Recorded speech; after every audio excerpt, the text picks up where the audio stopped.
No, we're getting the group in though. That's good. Did you check your sound in the Zoom app,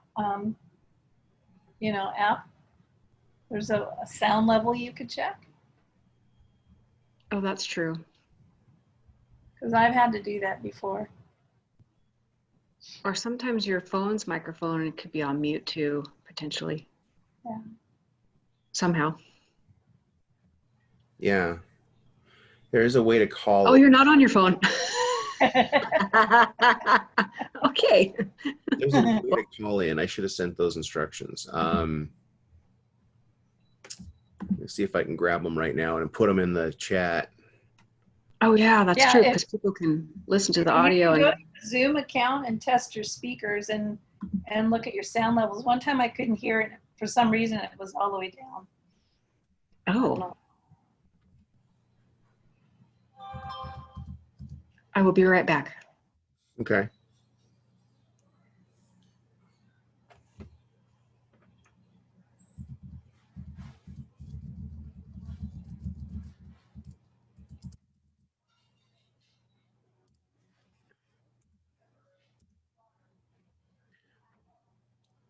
There's supposed to be a way to find the bottom of what I just posted in the chat should allow you to find a local number if you need one to call in to this meeting.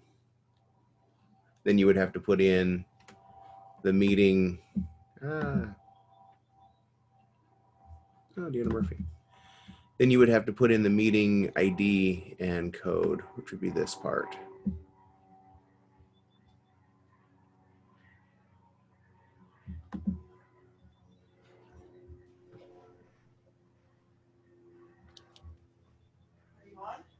I am. We're getting people loaded in. And Mark's still having trouble with his audio. He dropped back out. He's going to have to try and get back in a second. Mark. Oh.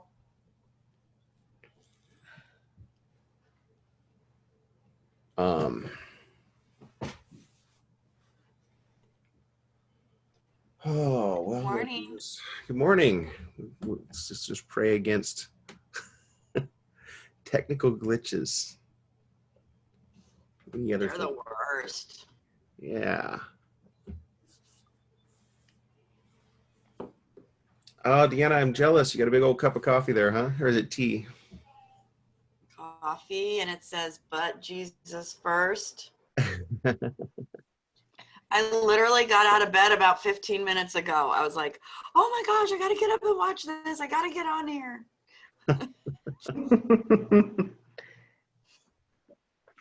Oh, Kristen Bunch. Hey, my wife wants in. This is awesome. Yay, Kristen. I'm hoping Mark will get back. So let's start checking in. Probably close the door so we don't get any. I will check in. Okay. I can let you know what's going on with my project. Yes. I am to the point now,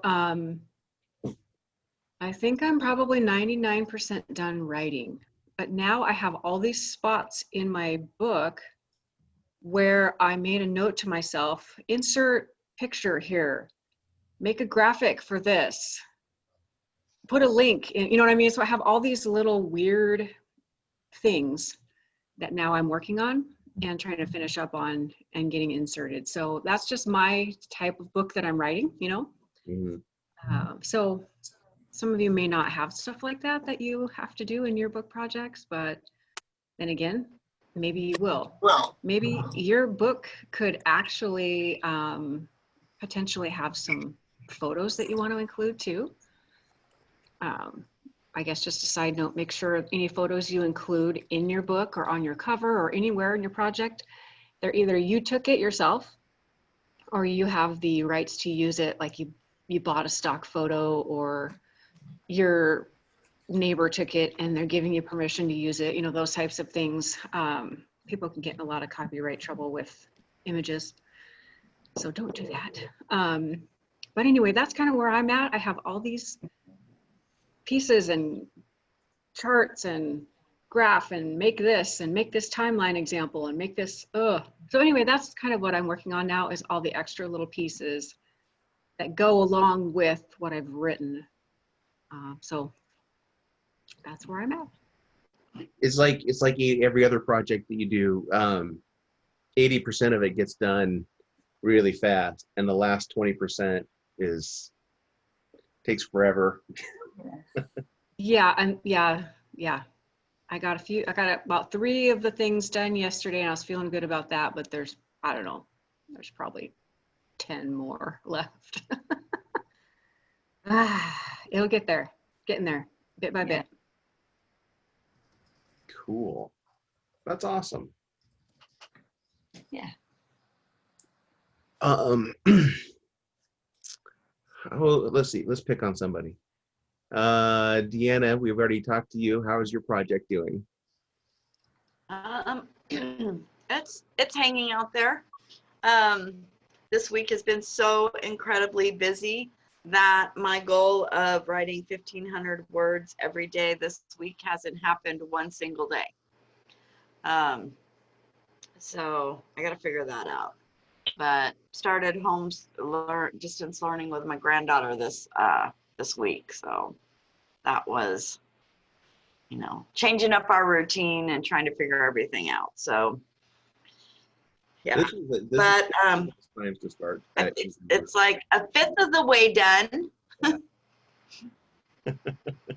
Good. This is a hard time to start something new because it's fall and there's a lot of change going on right now. Yeah. But I think you'll be glad you did. You'll develop some skills.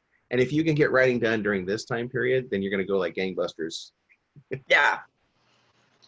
So I haven't been in here on the calls and stuff, but like, what's the plan for this group? Like, the challenge is officially over? Is it already officially over? It's officially over Sunday night. Okay. And I will talk some about the way ahead at the end of today's presentation. Okay.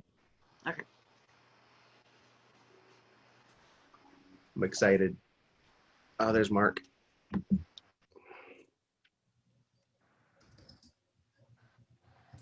Hopefully he can talk this time.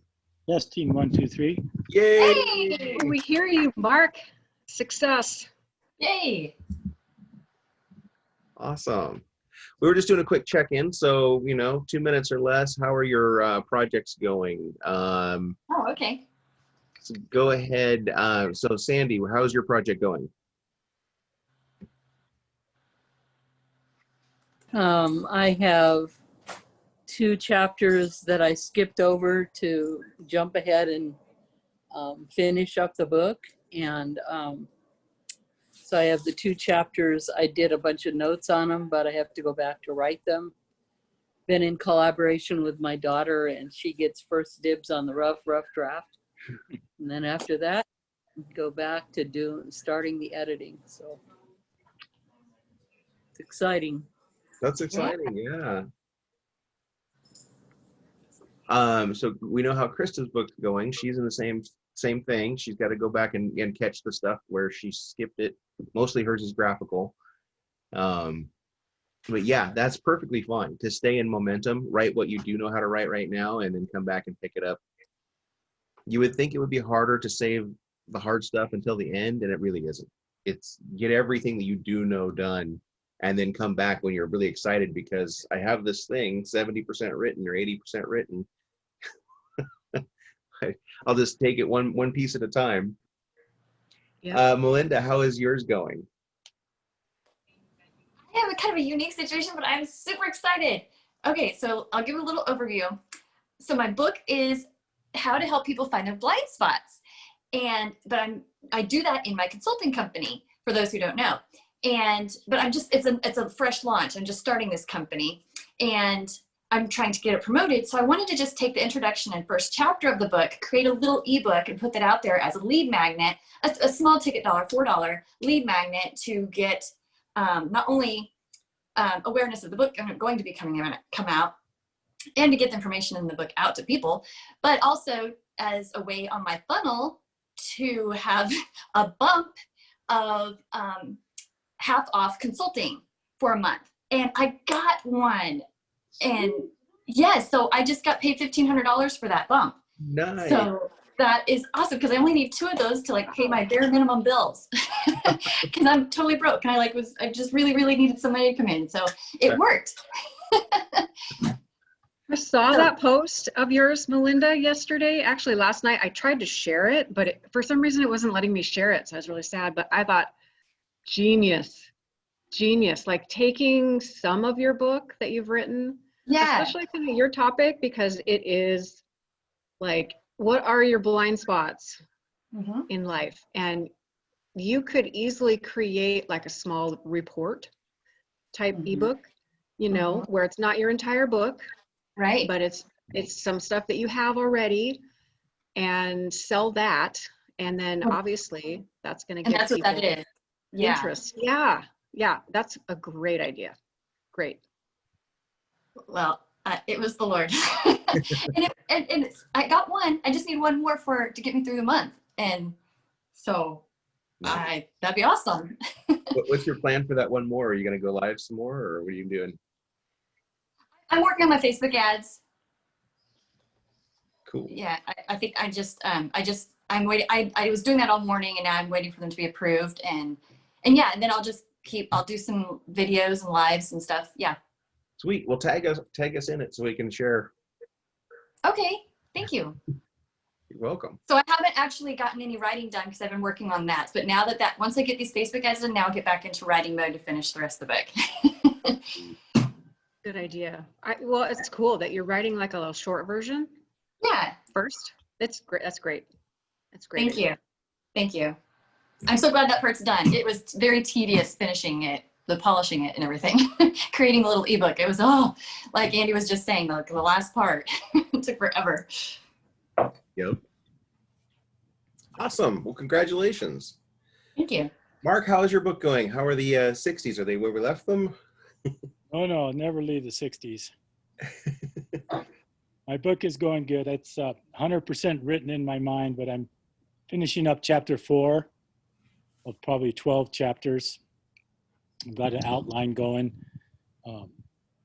I've got too much to write. That's the problem with me.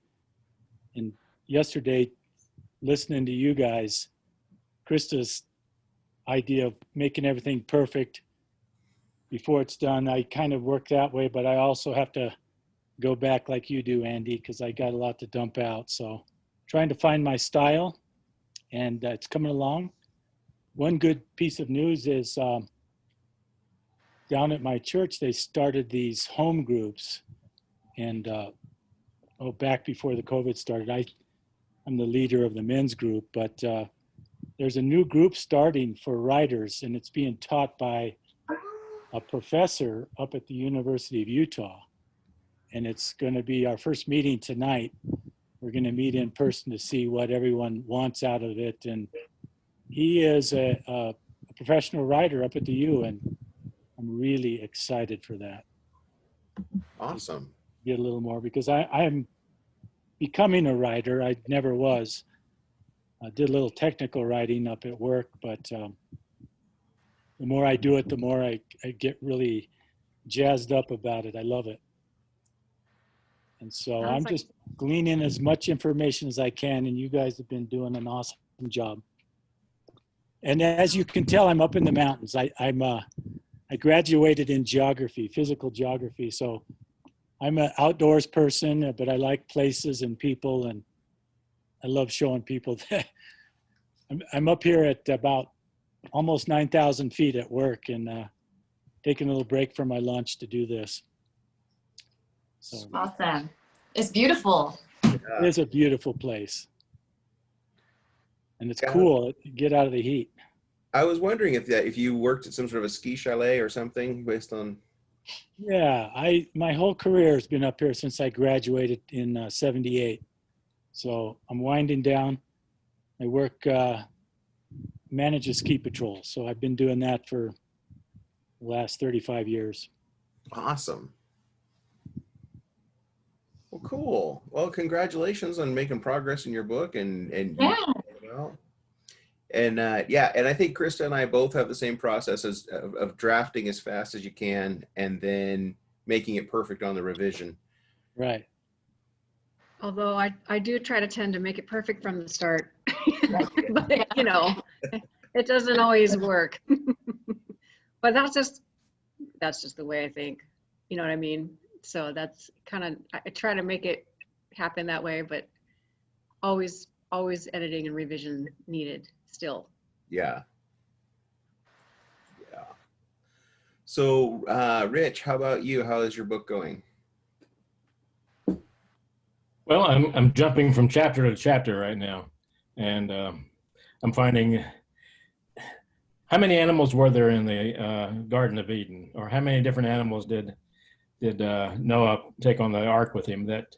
And every chapter that I am writing is got a different animal involved, and maybe a couple different animals, and so I keep thinking of all these animals and the bits and pieces that I can put in the different chapters. So I'm chapter jumping. Okay, is that a phrase or not? But, Have fun. anyway, we're going. It's slow, but we're progressing. Cool. Listen to that Bob Dylan song, Man Gave Name to All the Animals. It'll give you some ideas. Yeah. It's on Bob, the Slow, Slow Train Coming album back in the okay. 70s. Yeah. Yeah, I may have that album, in my stack of albums somewhere. It was great. Well, you hang on to those. They're worth a lot of money. Anything vinyl is, Yeah. it's worth a lot of money. Even the Letterman, right? Yeah. Okay. Absolutely. Cool. Well, that's great. Patty, how's your book coming? Yeah, it's coming along. I worked a little bit this morning on it and some yesterday.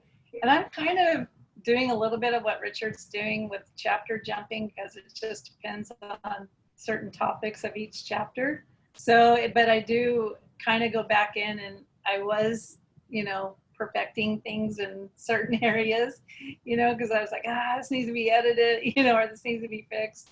So I do find myself doing that. So I don't know. I know I have a bit to go, Yeah.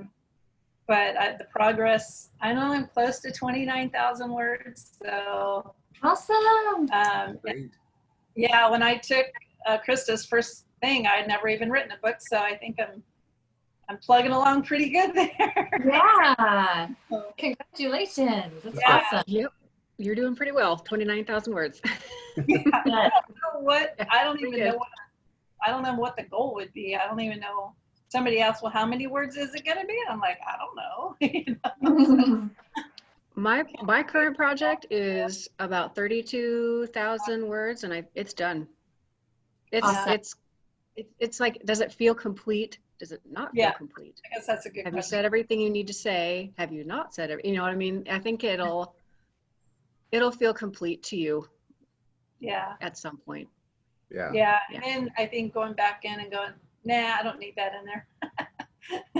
So, right. Because there are some things I think I'll get rid of. But right now it's just building the meat of it and then, go from there. So, Yep. yeah. It's a positive and negative to think I'm probably going to have to kind of, in some ways, write this book 3 times. I've heard, there's a woman who wrote a book similar to mine and she did a rewrite and she goes, oh, okay, 5 years later, let me write it the right way.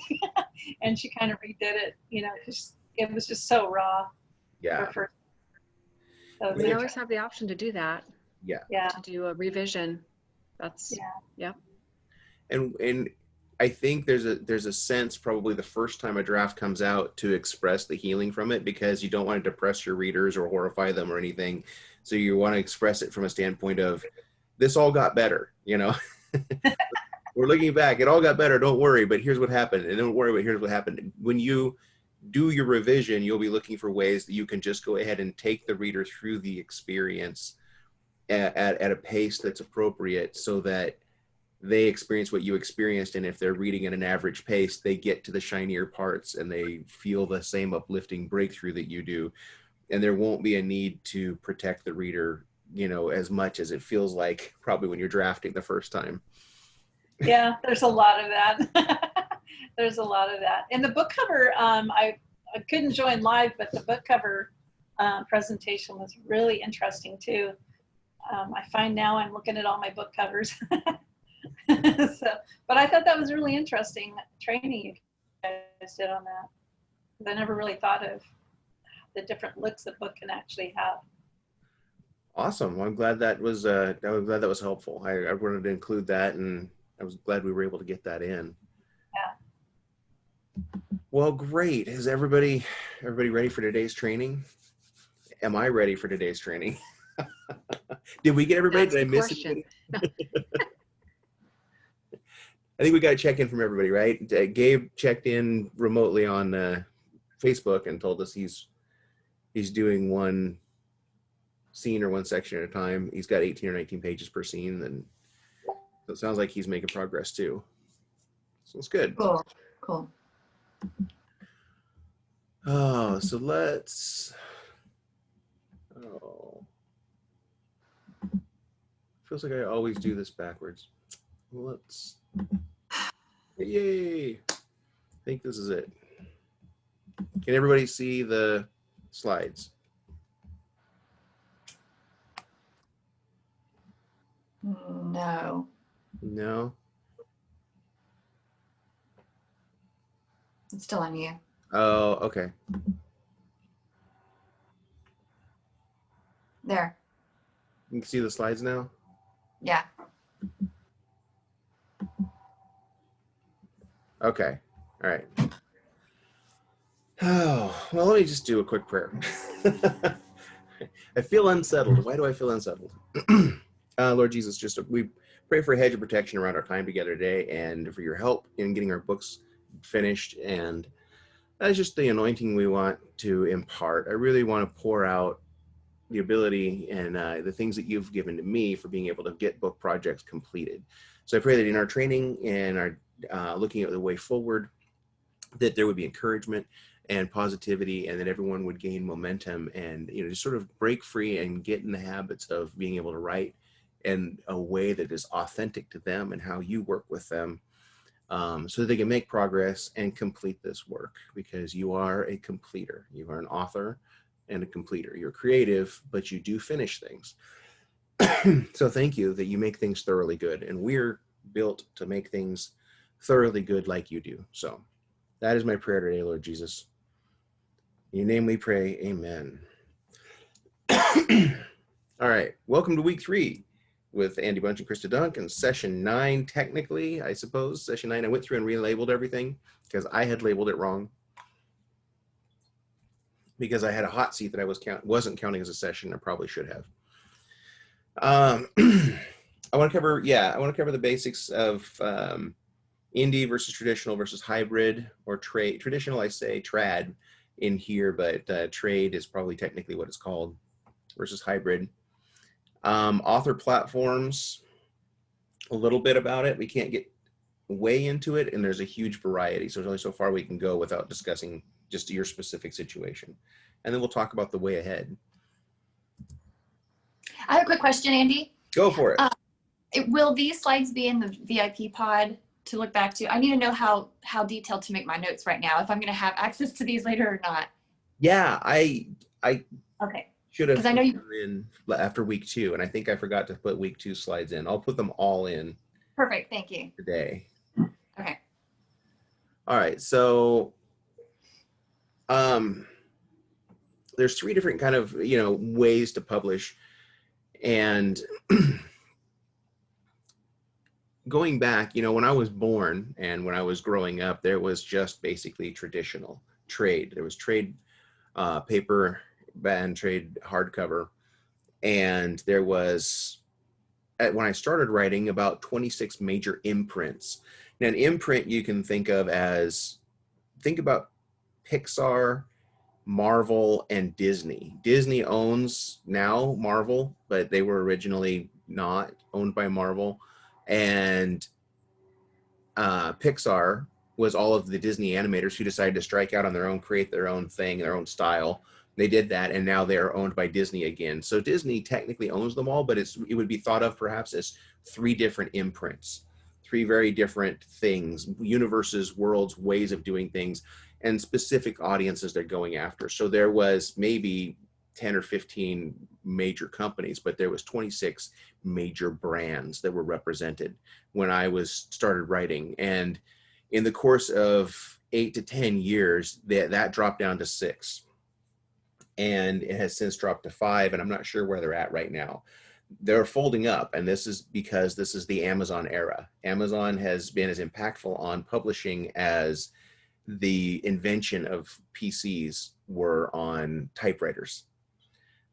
So it is a new era, and an interesting thing happened, I think, socially. There was a movement towards indie. We saw indie music, we saw indie movies, and somehow, even though Amazon was wreaking havoc on the publishing industry, the publishing industry was able to fire back and still sort of color anybody who published other than with them as just vanity press. You just paid for it. You were just vanity press. And vanity press is a real thing. It is a strategy whereby a publisher would make you and pay all the costs and order a certain number of books. And in order to get that economy of scale, you would basically become your big customer, order a few thousand books, and they would make money, and you would have a hard time because without any background or any distribution channels or anything, you may not be able to get all those books sold out of your garage. So it left a lot of people with a bad taste in their mouth and a bad opinion of all of that stuff. And that is not how it has to be. So the modern indie publishing, basically, you as the author, it's more like, you know, back in few hundred years ago, maybe a few thousand years ago, when you had, you were the cobbler in town, and somebody came in and you measured their foot and you built the shoe. You were the customer service, you were the manufacturer, you were all of it, all in one place. And you were the only cobbler in town, so everyone came to you, whether they liked your shoes or not. It's more like that. You are free as an indie publisher to pursue a very narrow, tight market that you own. People like to read you, and you could sell 4,000 or 5,000 books and make a career out of it. You don't have to get your books printed in China and shipped over 1 million at a time. It doesn't have to be that way, because you make more per book. In a traditional publishing, trade publishing, the way it was always done, the author got between 5 cents and 25 cents per book. They literally had them printed in China and sent over 1 million at a time as they came. So the queue was extremely long. It took a year, maybe 2 years, frequently 2 years, to have your book, once it was purchased, actually come to market. So obviously you've written 2 to 4 other books before you find out how successful your first book was. And you're still essentially a new author in the eyes of every other publisher, because no one knows how well your books are selling. And then when your books did sell, the system was so sloggy, it took them 6 months to a year, depending, to figure out how well you sold. They would put all your books, they put 10 books on every Barnes and Noble in America, and they would sell through. And then technically, or they didn't, or they weren't selling.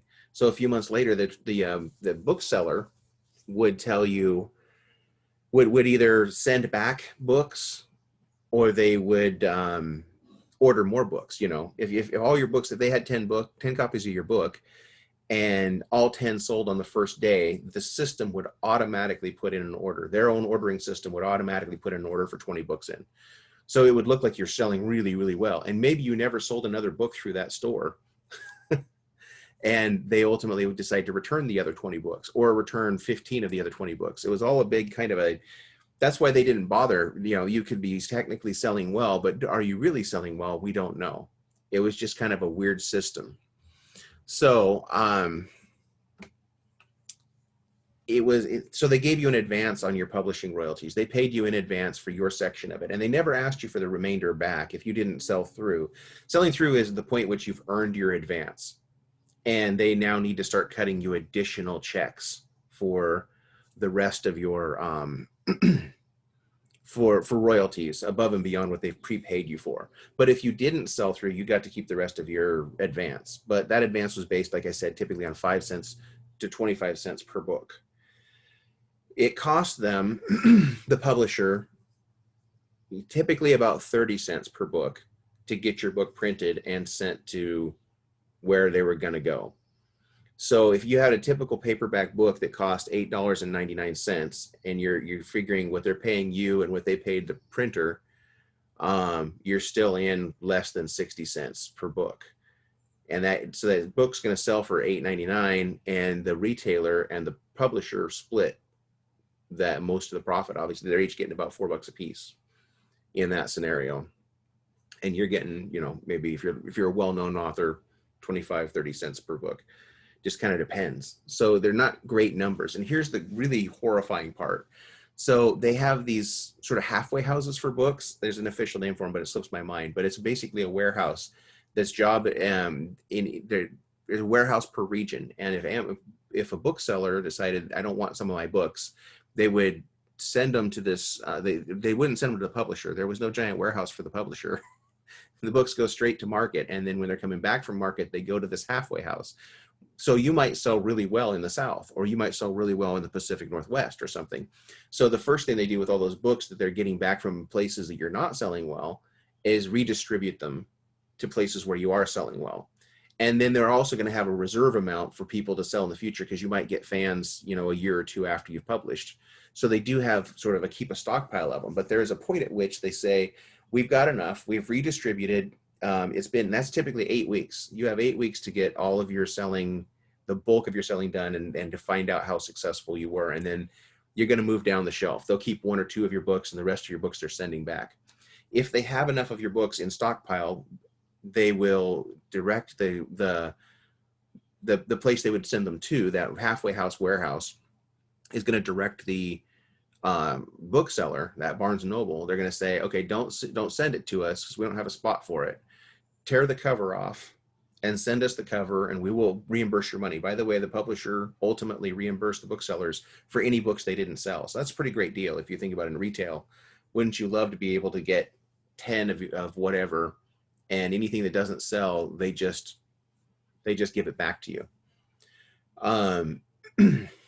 But they tear the cover off and send the cover in and get their reimbursement, and then they have the rest of that book shredded. So a lot of your books, anything that doesn't sell, gets shredded, and that's where we get the term pulp fiction, because the book gets pulped. We sell as many as we possibly can, and the rest of it gets turned into pulp, which gets turned into more books. We just reprint them. So it was kind of yellowish. Those really kind of reused pages kind of turned a little bit more yellow, so you could really tell something was printed on reused paper. But so that's kind of the traditional publishing setup. And in comes indie publishing, with backed essentially by Amazon, but a few others. Amazon is a distribution company, and owning distribution is a huge piece of the pie, right? If I buy 500 copies of my book, I am my distribution company. I have to travel around and sell them out of the back of my truck, my van, or something. And if I have a speaking arrangement, if I'm a fairly well-known person, that's not that hard to do. Maybe I have corporate connections, and I'm writing a business book, and so I can talk my buddy who's the executive VP at this company to recommend his book to people, or to give them out as Christmas presents or whatever, and they'll buy up all my 500 copies and give them out, and it's done and done. That's awesome. There are ways to make money on these books. But if you're not well-known and you don't already have a following, then it's nice to have a distribution outlet, which would be Amazon. And Amazon does what's called print on demand. You see it routinely as POD. Print on demand. The book doesn't exist until someone orders it. So it's very efficient. So your book exists as an electronic file, an electronic version, and then there's a machine. Somebody orders it on Amazon. A machine turns on somewhere. It looks like a giant photocopy machine. Prints the inside of the book, prints the cover, binds the book, trims it, and then sends it down the line where another machine mails it out to you. Very efficient. And so you're not getting the economy of scale. We're not getting the advantage of printing 1 million books at a time. So the books themselves are more expensive. But because of that, you can set your price kind of where you want to. You are the publisher and you're the writer. So you get the benefits as a writer, but Amazon is pretty hard on their publishers. So sometimes Amazon doesn't treat you well because you're also the publisher of your book. There are small presses and stuff I can get to in a moment, but the basic idea is that whole print on demand has really created the ability for us to have indie publishing and indie authors, people who write their own books and promote their own books. And as long as you're available on Amazon, you have a distribution model, and they're the biggest bookseller in the world. And so it works. If you then are willing to go out, so here you're already learning how to write a book. You're learning how to write a book. You're going to get great at writing a book because you're going to write a fantastic book. Now you need to learn the basics of the printing industry, the publishing industry, and the covers and all that kind of stuff. And that's another skill set, but it doesn't, fortunately, it doesn't take too long to learn. So it's not a very, very bad deal. But now you got to learn how to market those books. You've got to do something with them. That's the third hat you're going to wear. And that is a hat that is going to take at least as much time as it does to learn how to write the books in the first place. You're going to want to pick a strategy. So I'll come back around to that, but let's talk about, we're talking about indie versus traditional. Then there's hybrid. A lot of authors, basically they get an in with a traditional trade publisher, and they begin to get a name, and they get that legitimacy that comes with having been published by a traditional publisher. And then they decide, oh, well, I've been writing for 20 years and my first books aren't in print anymore, so I'm going to buy the rights back on them and I'm going to put them out myself independently and make a larger dollar value on them, start promoting them myself. So it's a pretty good sweet spot if you get it. There's other ways to go hybrid. You could go hybrid in reverse. You could start out as an indie publisher, develop a following, get a lot of books sold, and then kind of start going to that, earn your chops, as they would say, start submitting to local newspapers, start submitting to national magazines and things like that, get some things published, use that to extend your reach and the number of people who would discover you. And every new fan you make already has 4 or 5 books out there that they could buy when they discover you and they start engaging with you. So hybrid ultimately is probably one really good strategy for a lot of people, where the book needs to stay the focus, where you really want your writing to be the thing that lifts you in your career and your business. So let's talk about risks and rejection. It will not always go this slow. I know, one whole bullet point. I've been talking for 20 minutes. Does anybody have any questions about that bullet point? Is there anybody scared now, horrified? Because there's good news coming. Yeah, I was curious what you were saying about submitting to newspapers and magazines, or what did you mean? Submit what exactly? They're always looking for things. It would be a little bit more journalistic, but yeah, and in-flight magazines are always hungry for pieces about locations. I get it. Okay, so getting a name out there as a writer, so submitting articles. Right, submitting articles. Okay. It's not necessarily related to your fiction, although where Right. you're doing business writing, and so there's a lot of probably opportunities to look up specific trade magazines or things that are related, or like we talked about, a blog. A lot of blogs draw a lot of attention, where you're just giving free content that's, and establishing yourself as an expert. That's another strategy. Okay. So that'd be a form of hybrid, I guess. Yeah. So let's talk about risk and rejection. A lot of indies go into indie because they hate the process of the trade publishing industry. So that process essentially is an arduous kind of a process where you submit and get rejected, and then you submit and get rejected. You don't always get a lot of feedback, and there could be perfectly legitimate reasons why they're turning it down that has nothing to do with your writing. And that's the part that really scares people. It could be well written, but they just bought a piece like it. It could be well written, but they're expecting a piece like it by somebody who already has a name that they really want to publish. Or it could have one of 72 difficulties with it that they don't want to take the time to tell you about it. So they just say thanks, but no thanks. When they're really attracted to it, they do make more money by developing relationships with quality, talented writers. Excuse me. So when they do see something by you and they see promise and hope, very often you will get at least a little bit of a handwritten note or something that says, we'd love to see more from you, not this piece at this time. Those things should be very, very, very encouraging. You can use those to skip the slush pile, they say, because you could write requested manuscript when you send it to them the next time, because they said, hey, send me something else. So anytime that the biggest issue in all of this was that editors moved around. They changed jobs, like you or I might change socks. And so you could get an in with a particular editor at a particular publishing house, and by the time you wrote your next manuscript, they worked for somebody else, and they haven't sent you any sort of a message that said, hey, I moved on. You're like, I finally found a warm reader, they like my stuff, and then they're not there anymore. So I'm back to just sitting in the slush pile. And the slush pile is an old traditional publishing term, basically for, they got so many manuscripts, they just put them in a pile. And here's what's scary about that. They get the brand new person fresh out of college to read that slush pile and promote things. And that intern basically is their mind frame when they're looking at the slush pile is, how do I reject this? What do I look for? They're looking for reasons to reject it because they've got 50 of them to get through that day. And so there is really sort of a negative thought process that, so you're almost trying to play ping pong. Instead of trying to write great fiction, you're trying not to make any of the big mistakes. So that whole process turns a lot of indie authors off, because we're creative, we're right brain, we want to be inclusive and accepting and happy. And here's this, people just looking for a reason to say no to you. So a lot of indies decided to skip that process and publish their own stuff. The problem with that is that school of hard knocks sort of getting rejected a whole lot was sort of the process that a lot of writers took to get better as a writer, to get thicker skinned, to be able to learn how to deal with rejection, because rejection was built in up front. And also they gained a lot of feeling of legitimacy by the fact that, hey, when this book was published, we put 1 million of them out there in America, or 500,000 or whatever. Initial print runs aren't always 1 million, but they put 250,000 out there and not a lot of people bought it. Well, hey, it wasn't just me who thought this was a great idea. The publisher thought it was a great idea, and we'll retool and we'll try again.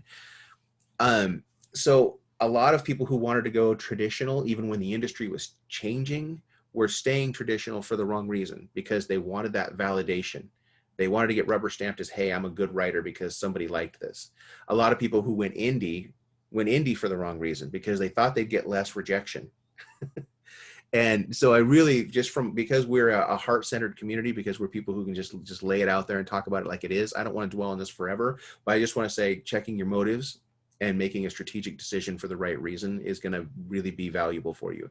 You cannot escape the rejection, because as an indie, you're going to go out, instead of getting rejected by 50 different print houses or publishers, you're going to go hand sew your book at a table at the back of a room or at an event, and people are going to walk by and people are going to say no to your book. Could be 25 or 50 a day. So you're still going to face rejection, and you're still going to learn from that process. So I kind of put, pros and cons: traditional publisher, lots of rejection, some feedback, maybe a good book deal, and some control. Very little, particularly starting out, but some control. Indie publishing, lots of rejections, some feedback, and mostly in the form of reviews, because people will tell you how they think of your book by going to Amazon and telling the world, instead of calling you up and saying, hey, this part of the book I didn't like. More money per book. In exchange for a book deal, you're getting more money per book and a lot more control, for better and for worse. If you make wise decisions, you will have more control, and that's awesome. And so hybrid, obviously you get the best and worst of both worlds. What is an author platform? It's a way to communicate with your existing and potential customers. Everything is wrapped up in that. Brand is wrapped up in that. How do you want to present yourself? How do you want to access your customers? How do you want to communicate with them? And communication is two ways. How do you want to receive messages from them in a manner that's controlled but still gives you feedback? You need, I put in there elements of a platform being a stage, some form of visibility, some way in which people can learn about you in the first place. And then a microphone, a way to get your message out, a way you communicate about yourself and your book. And of course, you need a message. And that's part of almost kind of branding. What specifically do I want to say to people? Why am I having them read my book? How would they know I should read this book versus there's no way I'd be interested in that book? You know, and a way to hear feedback. Again, this is one of the nice things about a website. A lot of people use a website as a hub for their author platform. And websites, as you know, probably from business, don't sell things. Websites are like a brochure. It's nice to have one, but it doesn't sell very well. But it can be a way in which your readers communicate back to you. And as Ryan Levesque would say, you're better off spending time getting people who would tend to like you to be rabid fans and rabid, you know, and really invest in you and go deeper than expanding the number of people who know who you are. You know, and that sounds counterintuitive because I'd rather reach 500 people and have them all know my name. That's my instinct. But the truth is, I'd rather have 50 people who buy every book I publish. I only need to be known by the people who could potentially be buyers of my book, and they'll turn around and recommend me to other people who probably will like my book. I want to reach the people who want to read my book and want to like my book. I don't want to read the people who would be put off by my book. It's too Christian for them, or it's not Christian enough, you know, because those are the people who get motivated to go on Amazon and trash your book when there's nothing wrong with it. It just wasn't quite their thing. And I make a big deal out of that. It's not a huge deal, except that it can be heartbreaking to read your reviews. It can. The good news about indie publishing is you can republish it. If people point out, hey, if you're going to have a typo, don't have a typo on page 5, you know, great. I'll go through page 5 with a fine-tooth comb and I will get rid of that typo and it'll never be a problem again. People will continue to see that review until it falls off the edge of the page, but typo's gone. You know, my book can get better and better and better as long as I'm willing to put in the effort to make it so. You will need a central hub as a part of any author platform. You'll have to decide where that is. Is it your Facebook group? Is it a website? Is it, some people use Author Central, which is a thing that's put out by Amazon. It sort of allows you to be a central hub of all the books you publish through Amazon and get your sales numbers and all that kind of stuff. But you actually they will give you a free web page kind of. It's rudimentary compared to what you would do for yourself, even through a free website, but it has the advantage of the fact that Amazon could kind of funnel people there to learn more about you. I don't personally use that technique, so I don't know a whole lot about it, but I know people do it. And then branding, presenting yourself to the market. I said, I think under the cover, I alluded to this under the, somebody that Roz and I both know is a mom of 2, a wife, and she looks like a school teacher, and we go to book signing events and she looks like a school teacher, and she really naturally draws people over who are women in their late 50s to early 70s who would typically read mysteries. And they come, they talk to her, they love her, they buy her book. Her book is post-apocalyptic softcore erotica. And I cannot imagine that she doesn't get horrendous Amazon reviews because these people cannot possibly really know what they're biting off. But she makes sales, and that is her goal. And I feel like that's really not looking at the end goal, that's looking at my today goal. And so I would never do that. My goal is when somebody leaves my table with my book, they have a reasonable expectation that they will enjoy it. All right. So, yes. So talking about different, different author platforms. There's an example on the left of one where somebody's using their blog as sort of the main hub of their, everything links back to there. And that's kind of nice. And then you hear all the times like a wagon wheel, a central hub, and then spokes coming off of it, efforts coming off of it with a mailing list and buy pages. And maybe depending on who you are, what your market is, you might even do some SEO or buy some paid searches or something like that. If you're writing a real estate book, I can see that you'd be way more likely to buy some paid searches for that than you would for a fiction book, that's for sure. And then your various social media aspects. Then on the right, how it ends up looking. When you look at it more in detail, the closer you get to it, an author website in the middle of that one. They have a Goodreads profile. We haven't even talked about Goodreads. Either do a lot with Goodreads or ignore Goodreads is my philosophy. But it could be advantage to you. They're kind of independent. It's a place where you would get reviews that are not Amazon reviews. There are people who like to read books go there and leave reviews. But it has a little bit of a platform where you can get involved in kind of trading reviews and stuff. So it's not perfectly legitimate, but you know, your Twitter profile and the various tweets you decide to do to stay relevant. And Twitter, each one of the social media, obviously, has its own sort of audience, and they each have their own way to get success on it. It can be worth looking into what specifically would work for your target market. If you write romance, particularly even Christian romance, and your target market is women from 30 to 60 or 30 to 70,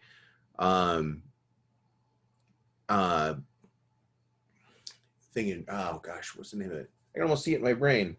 The picture one. Somebody shout out of sort of social media.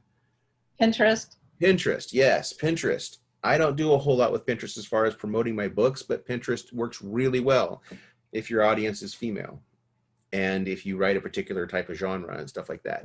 And then Facebook, like they say, everybody's on Facebook. It's a good, basic, safe way to go. But then you've got to deal with Zuckerberg and his changing algorithms and getting your ads approved and all that sort of stuff. But whether or not you even want to spend money is something you're going to have to start with your strategy. So you're going to want to pick a strategy and stick with it for a while, at least till you know if it's working or not. There are hundreds of theories on strategies and best author platforms. Like I said, your strategy is going to determine your platform and also who you are. So there's a blend here, and I didn't mention this before, but like I said, one of the ways in which you would pick the particular social media you're going after is, where is my audience? The other reason you would pick a particular social media outlet for marketing would be that you're good at it and you understand it. You already do it. And that goes for everything across the board. You're going to have to pick a brand that's authentic to you, but also effective for your audience. And you're going to have to pick a strategy that's authentic to you, but also effective for your audience. So everywhere along the line, you're going to be kind of weighing, what do I need to do? When is it good for me to break outside my comfort zone and try something that I wouldn't have tried before? And where am I best going, you know what, I already know this, I already engage with this, I can build a following there because I understand it. And so it's kind of low-hanging fruit, perfectly legitimate to use, to consider both of those ideas. The best two marketing strategies are, number one, be famous. Everyone will tell you this. It's a joke, but it's true. How do I sell 1 million books? Have 2 million followers already. It's the same way with a traditional publisher. If you're Arnold Schwarzenegger and the book you want to write is a biography, you probably won't have a hard time finding a publisher. The second best marketing strategy that always works is to write lots of books. Every book has a chance to make every book you launch is an opportunity to put a bunch of effort behind talking about your book. And there's a chance they'll go read your other books, particularly if it's a series. So there's an inescapable connection between the number of books you write and the presumed quality. Anybody could write 15 horrible books and publish them all in the same day. And I'm not recommending you do that, but I'm just saying, if you do, there are a lot of people who will assume, man, they're still writing 15 books and running. They must have something to say. They must have some sort of a following. So don't go to either extremes. Don't write one book and hope that it's going to make millions of dollars, because as far as I know, Harper Lee is the only person who ever did that with To Kill a Mockingbird. Everybody else has had to write more books. So that is you think in terms of that. Now, that doesn't mean you should feel guilty if you only ever write one book, because that doesn't mean you should feel guilty if you decide to write this book and then you realize this isn't the book I want to publish. I had to write this book. I had to get this book out of my head so I could go on to the other book that is the one that will be commercially successful, the one the world needs to hear me from. That happens so often. I've even thought about doing if I thought I could get people to come to it, this is the the number one challenge I would write, and I would run it for 30 days, and I would just hope and pray I could make money at it. It would be writing the book that you never dare to publish. It would be writing the book that is the book of your life, the book that changes your life, the book that helps you process all the stuff that's running around in your brain that needs to be processed. And you probably are never going to publish it or make money on it, right? I don't think anybody would join that challenge, but the truth is there is a ginormous number of people in America right now who have a book rattling around in their brain, and their life would get better if they just took it out of their brain, put it on paper, you know, and then set it in their nightstand until Jesus told them to do something with it. You know, it just is not doing them any good sitting there as an unfinished project that they have not engaged with. Anyways, enough. I'll get off my soapbox there, but try to write lots of books. That always works. No matter how you publish, you will need an author platform. The days when a traditional or a trade publisher put a lot of money behind an unknown author is gone. They have a hard time making money.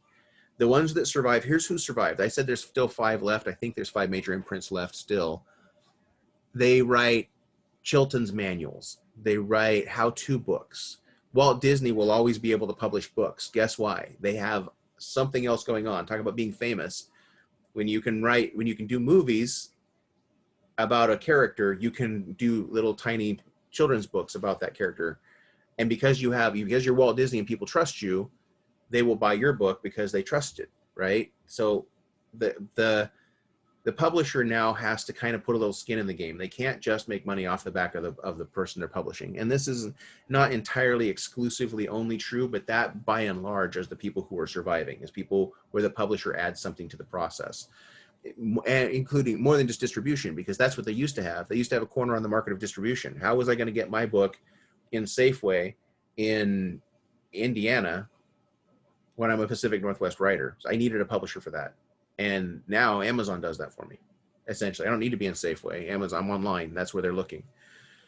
So you're going to have to want to create your own author platform and engage with your audience and sell your books, even if you publish with a traditional publisher. The way ahead. Let's stop and ask for questions at this point, because I probably gave you more questions than I did answers.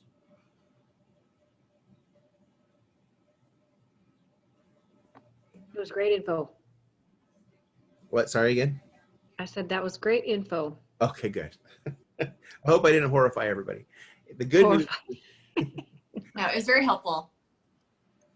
Good. The good news is we're all entrepreneurs, I think, in here. The bulk of us are already engaging with the process of entrepreneurship and learning how to market things. So you are not nearly as horrified as most people that I end up giving that talk to, who really just want to write fiction books, and my first one's going to be a bestseller and I'm going to make a lot of money.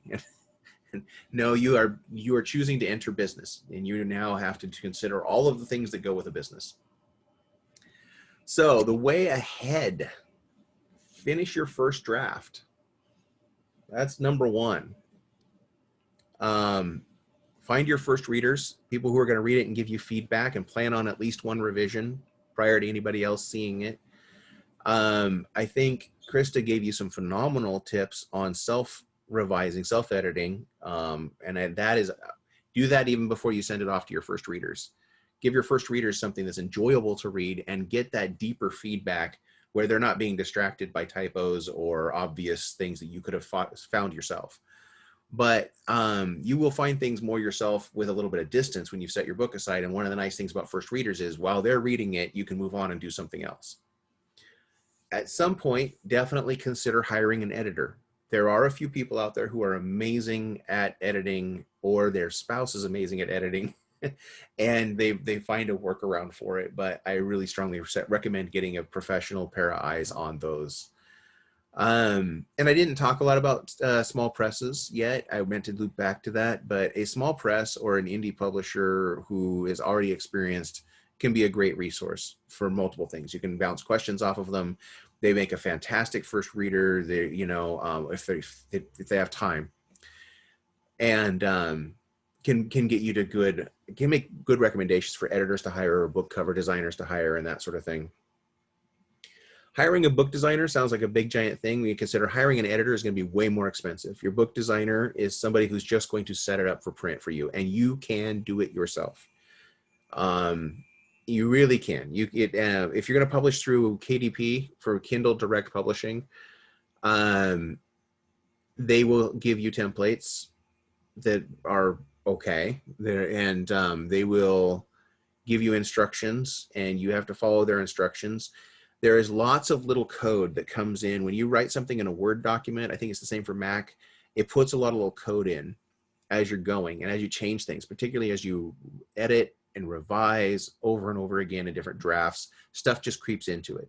So one of the things I recommend is called the nuclear method, and it's where you take your entire book and drop it in a text document, which strips all of that extra stuff off of it, and then re-import it chapter by chapter into a template that's clean.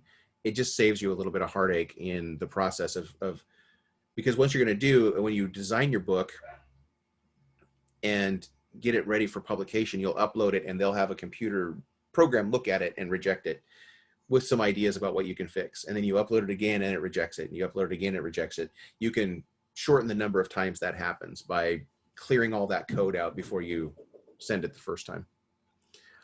Cover design, either design it yourself or hire a cover designer. And you've learned all about that last Wednesday, so I don't have to say much. It's great. Publish it strategically in multiple formats. I strongly recommend this day and age, ebook and print book and audiobook. And the ebook and the print book can come out fairly soon, fairly close to each other, because there's not a huge amount of difference. You designed it a little bit different, but and they are designed, well, not a little bit, a lot. You design them a lot different, but it won't take you that much time to do it. I've mentioned before, I think a couple Saturdays ago, we were talking about publishing, and I said an ebook is gonna it's not concerned with white space, because the e-readers there's dynamic text and people can read them as large or as small a font as they want to. They can even switch fonts to what their preference is. And so what you're doing is uploading the simplest, most basic version of the book so that people have the most control over their reading experience for themselves. A print book, you want white space. It makes it friendlier. You're making those decisions for your reader. And so it's just an entirely different philosophy about how you would design those two things. Obviously, with an audiobook, you're going to have to hire a narrator, or you're going to have to narrate it yourself. You're going to have sound files. You're going to have to edit those sound files. And they have a computer program, that will reject the various sound files for disobeying little idiosyncratic rules that they have that you didn't think. So you have to read thoroughly, but you can do it yourself entirely. It's not insurmountable. It's not even terribly difficult. It can be frustrating getting the rejections back and realizing, oh, I didn't read the part where I have to record room noise. Because if somebody listens through their headphones and all they get is a voice, it's really kind of creepy. So actually we're attuned to having enough room noise going on that we can ignore. So audiobooks are kind of their own thing. But if you've taken the time to write a book, it's really worth considering creating an audiobook to go with it. And you can go through a company called ACX. And ACX will act as a go-between and let you audition people who could be your narrator. They will let you pick which one you want. They can do an automatic revenue share where whoever buys your book, you can either pay your narrator. There's really three people involved. Let me back up a little bit. I'm talking about audiobooks, so I didn't think about this. There's the narrator, there's the producer, and there's you, the rights holder, the person who wrote it. What ACX is going to do, they have flexibility, so you can do it any way you want to, but typically they'll have writers go on there and look for producers, and the producers usually narrate the book themselves. You tend to get 2 for 1. You get a narrator who then will also handle all of the sound files, all the editing, and act as the producer for the book. And ACX will let you do this as a revenue split. So every time a book sells, you get half the money from the sale, and the narrator producer gets half the money from the sale. Which is a great deal. You also could just out of pocket pay that narrator per finished hour. So it takes 3 hours to get 1 finished hour typically. They have to record it, they have to edit it, they have to listen to it. If you think about it, if you record an hour's worth of talking and you have to go back and listen, it takes an hour to listen to that. even at least if it was perfect. So you have at least 2 hours into your audiobook per hour, just verifying it all. And then if you have to edit, it's going to slow that whole thing down. So typically it's 3-to-1. So they really earn their money. So you don't blink if you have to pay $100 per finished hour for a narrator to do it. It'd be way better if you can get them to do it for half the money when it sells. And the people who are really well established, who have that, some of them have their own following. Sometimes your book will sell just because people know who your narrator producer is. So you're going to have to okay the files. So you're going to have to listen to everything they do. There is an investment in time in getting that format out. But if you think about it, you get a whole third format for your book that you've already written. So you've already spent the time doing it, and you can go on and write your next book while you're working with a narrator and getting the book turned into another format. It's worth doing, and it's not that much harder. It's just worth the extra time. So publish it in multiple formats and begin marketing. So develop your marketing strategy and begin to market your book. That's the way ahead. I got some best resources here as a list. Christian book marketing, I'd say bar none, is 100x acceleration. Some of you are already familiar with that. If you're not familiar with that, you can talk to Krista, you can talk to myself. We will give you whatever information you want to, as much as you want to know. But they will train you as a Christian marketer how to promote your business, and not specifically about books, but there's a lot in there that you would learn about marketing your book, about marketing in general. And then in Krista or I could kind of customize that to how it applies to books. I said working backwards because I'm going to start with best resources for marketing for a reason, and then best resources for publishing and distribution. KDP for ebooks and KDP print for books. It used to be CreateSpace, but Kindle bought them. Kindle is wholly owned by Amazon. If you think Amazon is evil, they are, but they are kind of the necessary evil. There are also many ways in which they're good. If you get into the nuances of it, you will love them and hate them you will love them as an author and hate them as a publisher, and you are both, so it's okay. I do recommend them. I do recommend going that route. One of the big drawbacks to going that route is that they will provide you with something called an ISBN number. ISBN numbers are very expensive. You buy them 10 or 100 at a time. They cost a lot of money. It's okay to buy your own ISBN and still go through KDP to print your books, but having that ISBN, if you let them give you a free one, will be tagged to them. And if you go into a local bookstore, they will look at the ISBN number and go, oh, you printed this through Amazon. Amazon's our competitor, and we don't want to have your book in our store.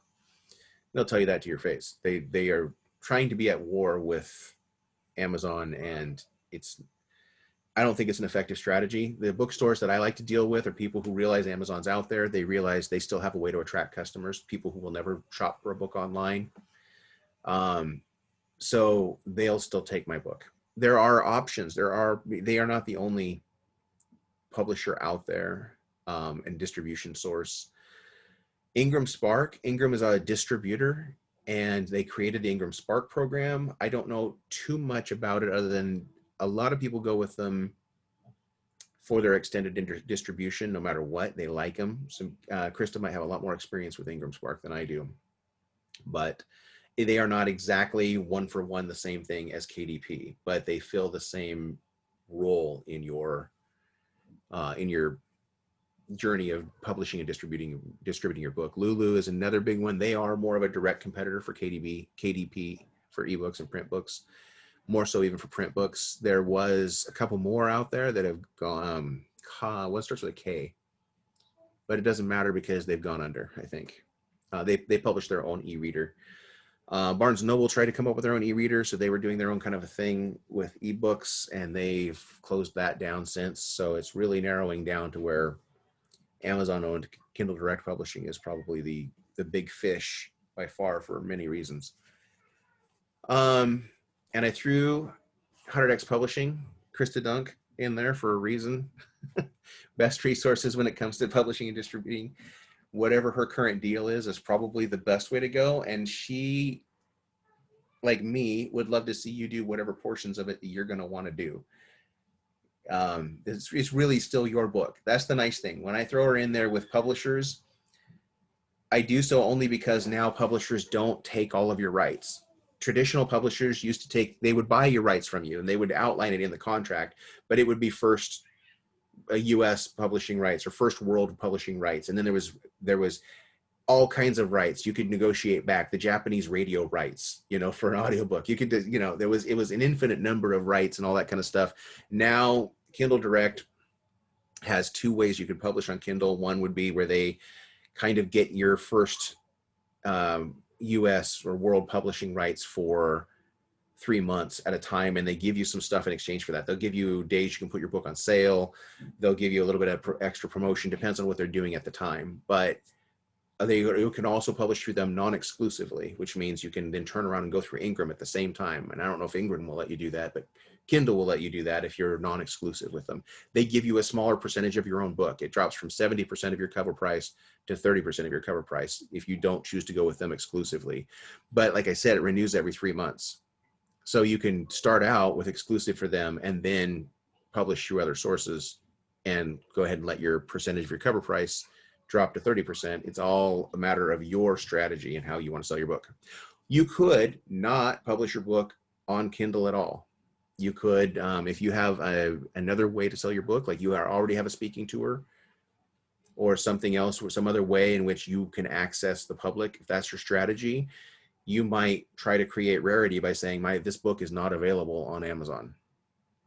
Come to my event, buy it directly from me, get an autograph. Everybody who has my book has my autograph because they bought it from me. I don't know, it's whatever strategy you decide to go with. But I definitely recommend in this process, before you make a decision, talking to Krista and getting her 2 cents on this. Still working backwards, hire an editor and cover designer. I strongly recommend that. Ask for references. I'm sorry, before you moved on to that, I had a question about the publishing. Absolutely. Is that a typo or is that on the KDP for It is ebooks? Or okay, just I didn't know if that was a different company. No, they're both KDP, both Kindle Direct. Okay. Yeah. Got it. I'm not used to writing Kindle Direct print because it was CreateSpace for so long, and CreateSpace gave you a slightly better deal.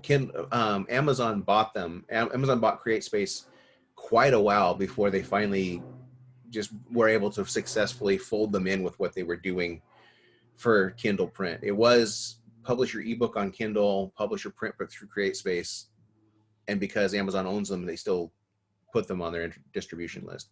You can publish your book through other sources and still get your book listed with Amazon.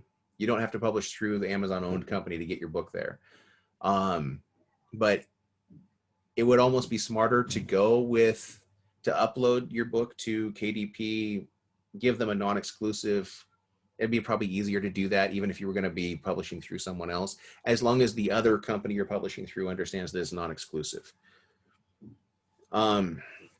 So any other questions about that?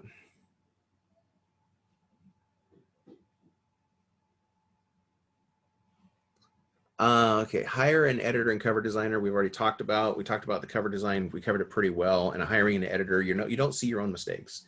And honestly, people who know you really well don't see your mistakes either. They see some of them, but they know what you meant to say, just like you know what you meant to say. And they literally will not see them. Have you ever seen one of those things where it said, what's the problem with this paragraph? And the end of the first line ended with the, and the second line began with the. It had the twice, but because they were sitting on 2 different lines, your brain doesn't pick it up. That's what it's like trying to edit for someone when you talk to them all the time and you know exactly what they meant to say. It's almost nice to have a little bit of a relationship gap, where you can really be critical of what you're reading, because if it doesn't make sense to you, it won't make sense to other people. So yeah, your other option would be pray and ask for a friend or a church mate to, hey, you're good at English. Can you look over my stuff? That sometimes works. You might get lucky. My wife's an amazing proofreader, so I've got a built-in helper when it comes to that. I make her look at all my stuff now, and I look so much more intelligent than I did a few years ago. I virtually make no typos at all. I say on a slide where I have my wife did not review this slide. There's my disclaimer. And yeah. So I said, pray and ask for a friend or a church mate. Pray really hard and look on Fiverr or Upwork. You can potentially find somebody to edit your book or do your cover design for you on a site online that offers work for hire stuff. I don't think you'll get the quality there, but you might. You could luck into it. So any questions about hiring an editor or a cover designer? Okay. Under Find First Readers, I would say my hope is that you join a writers group. This is the workaround, the secret free workaround for what you used to get from sending manuscripts in and getting them rejected all the time. And it's even better. Go ahead and have people look at each other's stuff. I encouraged you in this. I gave you it was sloggy, but I gave you a way to put your material online and have somebody read it and give you feedback. We agreed, because we're all drafting, that we would be very, very kind in our and encouraging in our feedback, but get a writers group of people and go to town on each other's work. Exchange your feedback on their work for their feedback on your work. Develop a thick skin. Really be able to distance yourself. When you first write something, it's like your baby. After you've been writing as long as Krista or I have, you develop a little bit of a distance where somebody can say, I didn't understand this, and you're not offended. You say, oh, let's rewrite that until it does make sense. But that writers group can be a great free resource if you're still wanting to learn the craft of making a better sentences and telling a better story. Yeah, and you can ask for references. Ask for people like, hey, do you know a group of people who are looking for a writers group or something, or who want to be a first reader? And again, pray hard and ask for a church mate. ask a friend or family member to be a first reader. But as I say, you won't get that emotional distancing. They know what you meant to say. Yeah, finish your book.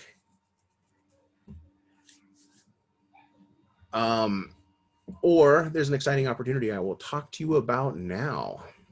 Anybody have any questions about first readers? You feel like you know people you could tap for that?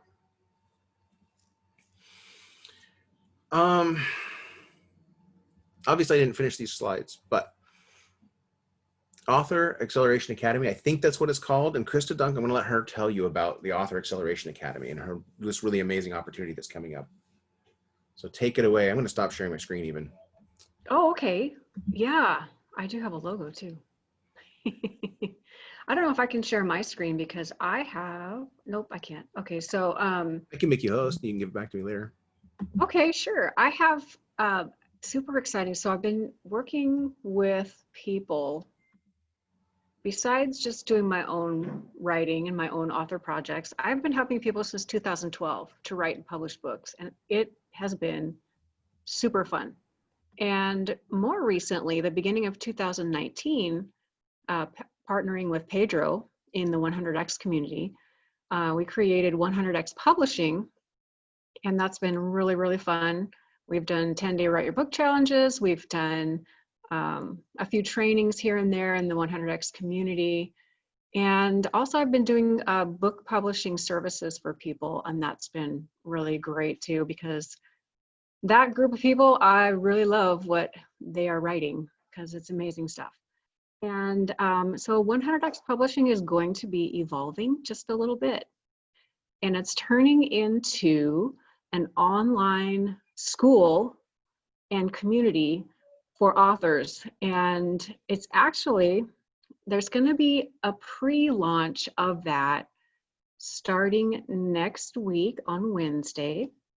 And if I can share my screen now, I kind of show you. So there's going to be a couple of different things that it involves. One of them is, I have so many screens open, I can't even find the right one to show you guys. Hold on a second.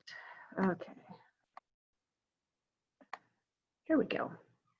And this isn't going to give you, just going to give you a little glimpse of what it kind of looks like. There's going to be an online learning portal. And let me share that. I don't know if you guys can see that. So on the online learning portal, there are all kinds of different pieces and parts and sections. So that, depending on what, I guess, phase somebody is in their author journey, because, you know, some of us here are we're just starting to write. Some of us here, we're developing our ideas still. Some of us are pretty far down the road. We're at the point where we're maybe doing editing. And then pretty soon here, some of you are going to be in the phase of, I gotta do all these publishing pieces and figure all of those out. And then it's going to be published, and then comes the marketing. And so there's a lot of steps, as I'm sure you've noticed during the challenge here. And so we're going to be talking about everything in every step: ideas, strategies, training videos, resources that are out there that you can find. Like Andy was talking about some of the stuff, you know, there are ways to do things yourself. And sometimes you just don't realize it because you don't know those resources are available, or other solutions that are very, very low cost. Like Andy and I were talking yesterday about this one program that you can use to do formatting. And I think it costs like $27, and it'll help you just do amazing formatting. You pull up all of your information in it, and it kind of spits out this formatting. There it is. So, you know, a lot of things people don't really realize are out there, or links, or get some graphics made of your book cover. You know how some people have a book cover and you'll see a picture of it sitting on a table with but it's like a graphic. It's not their actual book sitting there. Anyway, lots of ways to get free ways to do all kinds of cool stuff. So anyway, we're going to be talking about, you know, what do you do when you first get started? You're developing your concept, you're organizing your content, you're writing. What are all the publishing tasks that you need to take care of, and what do those each look like? And what are the best practices? Book launch. How do you plan a book launch? Or the marketing phase. There's, like Andy said, there's so many different strategies, and really it depends on who your audience is, who's your target reader, and what is your topic. Those two, I believe, those criteria define a lot of the ways you should market your book, because obviously you want it to get out to those particular people, right? And so where are they? Your strategy needs to depend on those two factors. And then tools and resources. The 10-day Write Your Book Challenge is going to be available in here too, just to kind of watch whenever people want to, pre-recorded. And also people are, if they are members of the Academy, they can just jump into a live session as it's happening. We do those quarterly. Ways to find publishing help and resources. People who, we're going to be able to recommend certain people who do different pieces and parts of the project, like book covers, like branding type things, marketing services, editors, things of that nature. We're going to have some bonus teachings too. We're going to actually have a coaching option as well that will come up soon in this pre-launch. We're still building a little bit, but yeah. And there's also going to be a special members only Facebook group where we'll have weekly trainings as well. So we're going to have trainings like Marketing Monday, Fiction Friday. We're going to have all these different, you know, like community check-in or family check-in and Q&A. And so we'll be able to still have the accountability that people need as they work through their writing process and just all of it. Having a group and a community, as I'm sure you've noticed, is super, super helpful. It's helpful for me. And I really enjoy, obviously, talking to people about books. And so this is going to be a great online learning portal where a lot of information can be found. And if you are in the, you know, you're thinking about your book launch phase, okay, well, go to that tab and read all about it. So it's going to be a great place of enormous resources to be found. And then of course our community page on Facebook will be a great place for community and still connecting with people too, to maybe you want to find swap reviews with somebody, or do some, share some writing samples with people and get feedback and things from other authors. That can be really, really helpful too, right? It's fun to get reviewers, especially if they're in your target market, but I think it's especially helpful to get feedback and ideas from other authors as well. So always great to have an author community. Yeah. Anything else I missed, Andy, that I should talk about on there? Yeah, I just, even just the hearing you list out the things brings back topics. I'm like, oh my gosh, I never talked about. We didn't spend much time talking Well, about. there's so much. I mean, there's so many things. There's Kirkus reviews, where you pay for it, and technically they either review it or they don't. There's all different kinds of ways you could go about doing it. And then of course, Amazon and all, they're always trying to adjust their algorithm to make sure that you don't get you can't buy reviews. There's so many topics like that. We're like, oh my gosh, it needs to be discussed. A lot. Yeah. There's a lot. Yeah. Yeah. There's really no way just a challenge can talk about everything. You just can't. You just can't. But yeah. This is the direction that 100X Publishing needs to go. I think it's fantastic, and I'm glad you're doing it.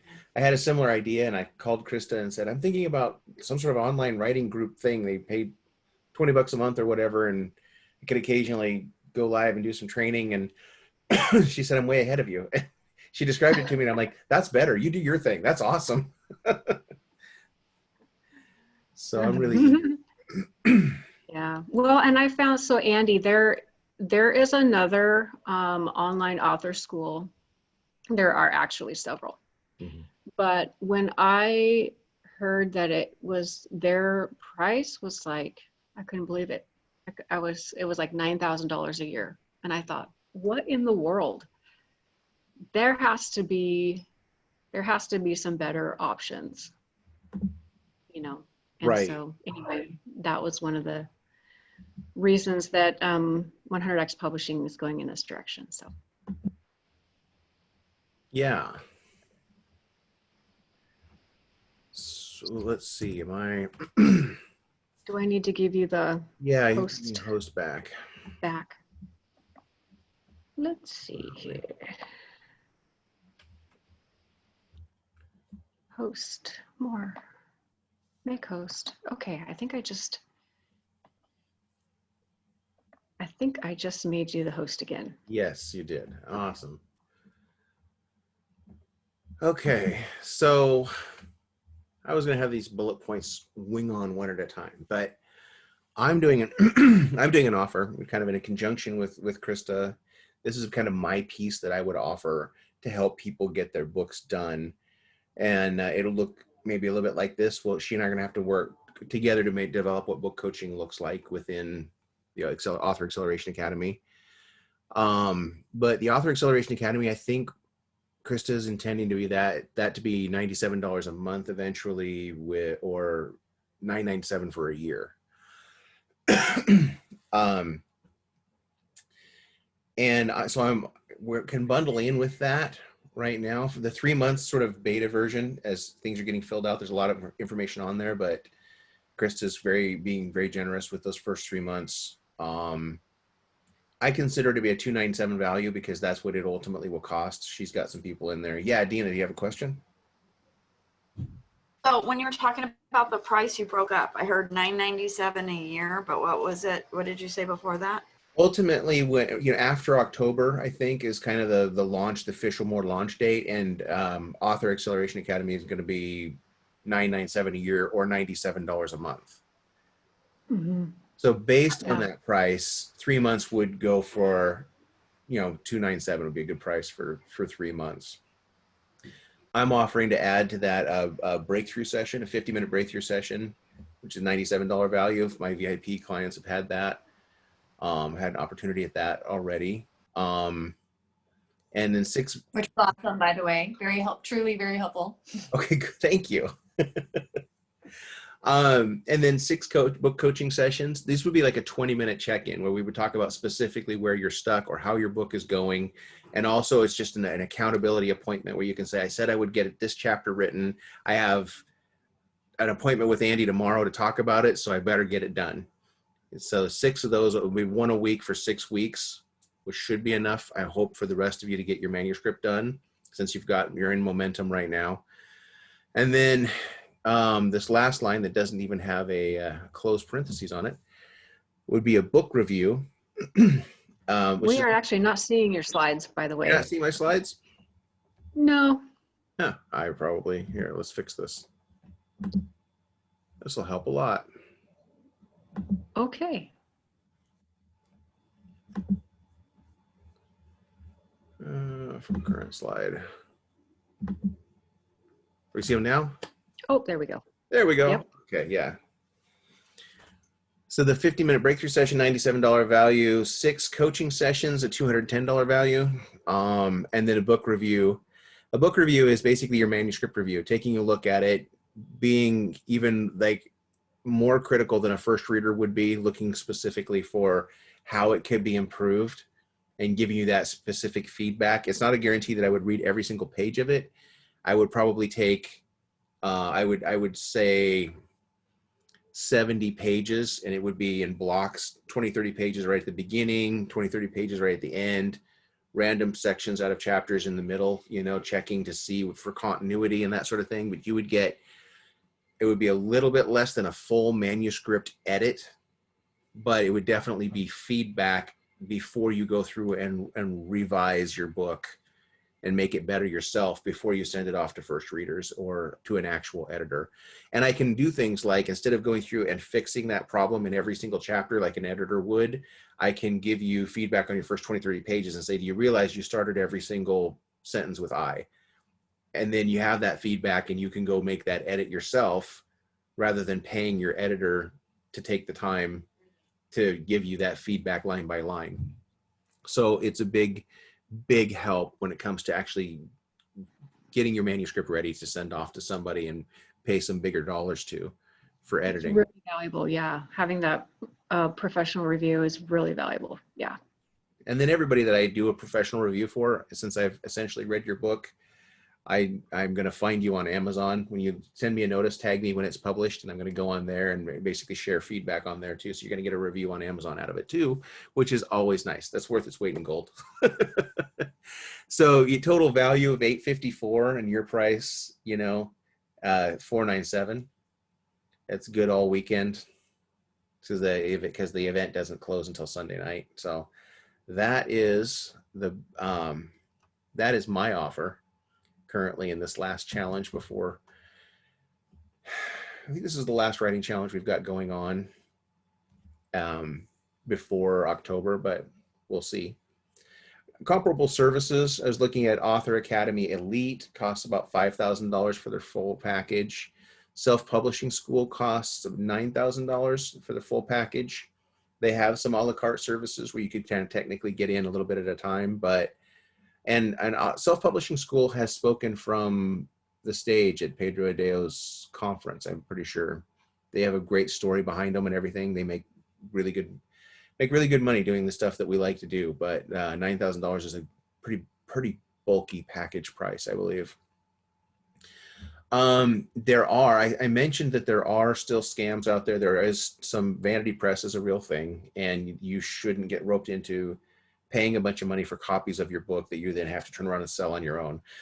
But when it comes to actual scam artists, there's a fantastic list of them at SFWA, Science Fiction Fantasy Writers of America. And so I gave you a link there. I'll try and post that link in the group, just so that we know. They've got definitions of what is a vanity press, and then common list of people out there who are currently doing some of the more scammy operated stuff. So you can check them out and find out. Neither Krista or I are on that list anywhere. I'm so glad. Oh, where's my stop screen share? There we go. Let me stop sharing. I have another question. Yes. How long are our videos and stuff going to be up in this group? In this group? That's a great question. I'm going to leave everybody in this group for quite a while. Some of the people And the bought, videos? huh? And Yes. the videos up so we can go watch them? Okay. Yeah. Yeah, I will leave this, be an active group for quite a while. I don't have plans on when I'm going to start the next challenge like this or whatever, at which point I haven't decided if I'm going to remove people and then have people come back in for the next challenge. I haven't decided that yet. If you are a VIP member, I have uploaded these videos to an unlisted YouTube channel, and I will give you a list of all of the videos. You have lifetime access to them through that channel. But yeah, they will be in this group for better or worse.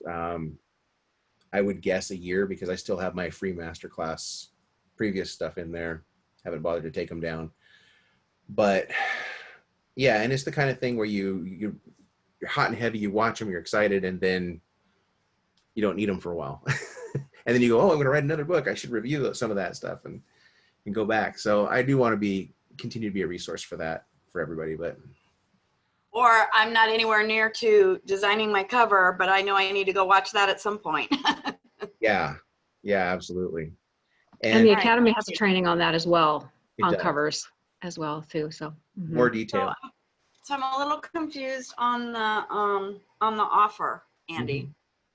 Yes. So are they currently launching, selling the membership, or that's to come? Because you said something that closes on Sunday. Or is that just your offer and it's an affiliate link, and if we buy through you, then we get all this other stuff with you? Yeah. Krista and I have worked kind of hand in hand on creating this. I was planning to do this challenge when I found out more about what she's doing with the Author Academy. We decided we could merge these together and kind of make them a thing. I believe she has an a la carte offer, available to people for that. And I strongly recommend you do it. She's been kind enough to allow me to bolt on, kind of offer a combo big discount for specifically the sort of coaching that I like to do for helping people get their book finished. And so as far as when it launches, the Author Academy portion of it, that's Krista's. She can answer that next question. week. Next Yeah, week. the middle of next week. Yeah. So Yay. then what's the deadline for Sunday? Like what are we doing by Sunday, you said? Sunday was just the deadline for this offer, just this for my portion of it. So are there any links we can go look at, or? I didn't build a sales page for this challenge. I figured it's pretty straightforward. What would you like to see, Deanna? Would you like to see more about the Academy information?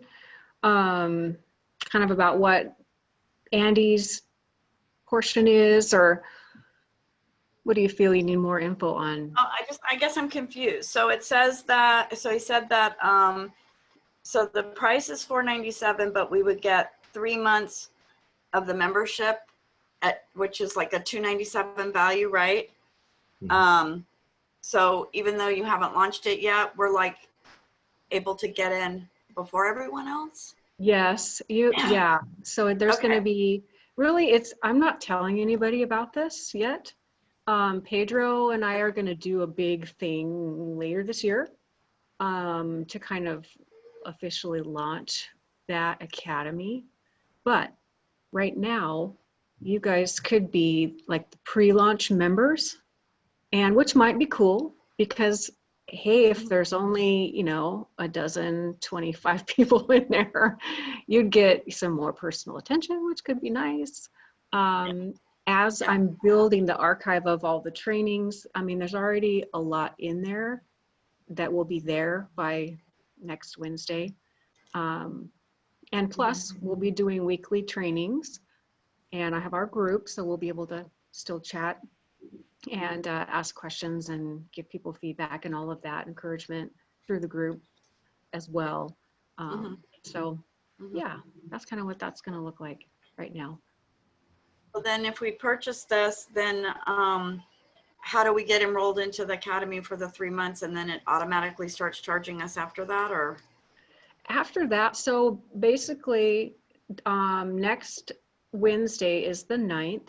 You'd get 3 months. And so December 9th, you'd then have to decide, do I want to continue this? Do I want to do monthly? Do I want to just do it for a year? Or do I not want to do it at all anymore? You would have that option at that point.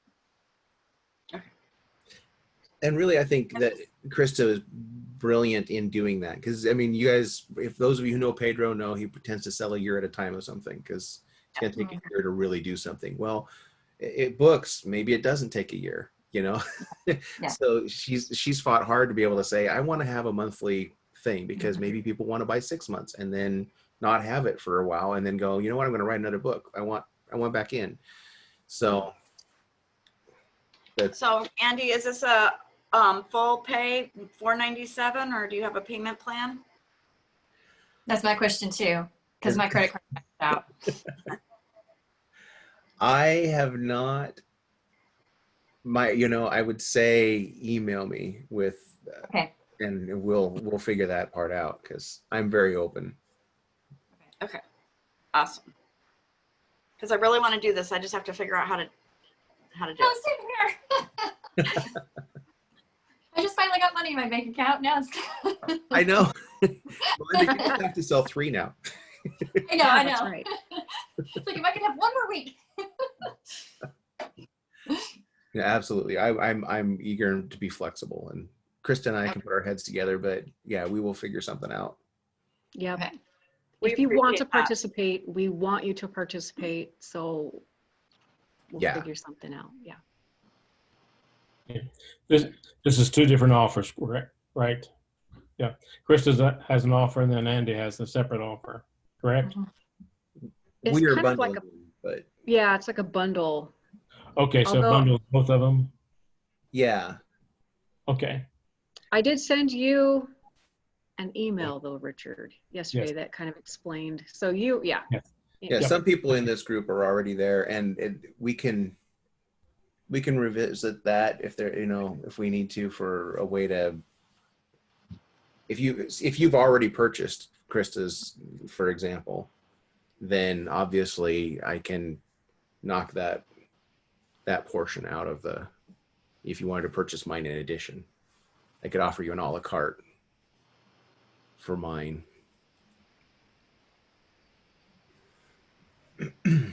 That would probably bring it down for me, I think, basically to $300 if you wanted to purchase just mine because you already own Krista's. Mhm.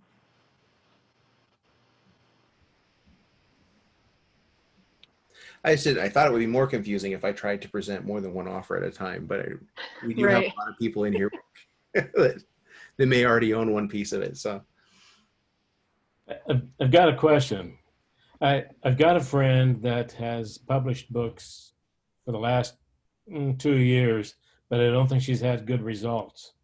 And she's going through Amazon. I just bought one of her books through Amazon Kindle. But I'm trying to figure out what's the best way to approach her to get her involved into where she can find a news source like this, a new group to encourage her. And I'm not quite sure. I don't talk to her very often, but she used to be in a small group a long time ago. But I'm looking for a way to approach her now and see if she is ready for a group like this. Help me out. Ideas. And I mean, I guess if you had some people that you know that could benefit from this, that person could probably even benefit from the whole package, having some coaching from Andy too. And he could maybe do some of the review of her manuscripts. Maybe there's some things that she could do a little revised version and make her book even better possibly in some ways. But I think obviously she could use some marketing strategy and collaboration in that portion of her journey. And so if you guys know people, you're like, gosh, I know so-and-so and they would really benefit from doing this. either being in the group in the academy or just, you know, taking advantage of this whole package offer right now, I think we'd be open to letting some other people into that Okay. at this point. Yeah. Krista and I He's have off. talked on several occasions about what we could do to assist on the marketing side with, and it has to be such a custom solution for each person. That's the big holdup. There's probably some tools that we can develop as we're walking together through the Author Acceleration Academy experience. I'm sure we're going to develop some additional tools for people for marketing too that would help a broader spectrum. But our initial efforts were kind of stymied by the fact that it's just going to come down to your strategy and your audience. So it's hard to make a one size fits all assistance for that portion of it, but Yeah. we are working on that too. Go ahead, Rich. You had yours. I interrupted you.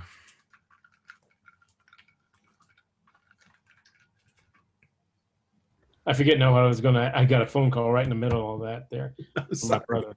Yeah, but yeah. So I want to involve. She's writing fiction. She's got about 3 fiction books written, the fantasy books that really are pretty good. But yeah, I think she's struggled through it all, and is probably struggling again. I feel good about it. Yeah, the challenge I'm having answering your question, because it's a great question, is that Krista and I haven't developed any sort of a free user experience version of it aside from this challenge, you know, or another challenge. That's kind of the taste and see. You could invite her into the next challenge that we do, which isn't scheduled yet, would be the best thing to do, or just Or a 10-day write your book challenge or something like that too. Mm-hmm. yeah. Yeah. The best way to get your feet wet and taste and see. Okay, so if we did this, we have 3 months and it's good till December, but you're launching the academy in October? No. I think Okay. it's, well, you're talking about like when a bunch more people are going to become members, probably. That is kind of up to Pedro's schedule. So that will be, I have a feeling it will probably be sometime late October to early November. So we'll see. It has to kind of fit in between some of the other challenges that he has on his books. Yeah. But your Pretty great. membership would start next on the 9th. Yeah. There's gonna be stuff. So We're running. We're up and running, but it's just gonna be a small group of us for a while. Okay, so it's up and running, so we're able to access the academy and kind of dive into that, right? Okay. Correct. And weekly trainings and our Facebook members only group and yeah. All right. Yeah, Lord, I can- money. Patty, can I add something to that? By joining now, you're going to get VIP training from a very small group of people that are going to have access. So your time with these two are going to be greatly increased. So it's kind of like you're getting in on something early. You're getting first tracks, as we call it in skiing. You're getting it before everybody else. First tracks. That's fun. I like that. Yeah.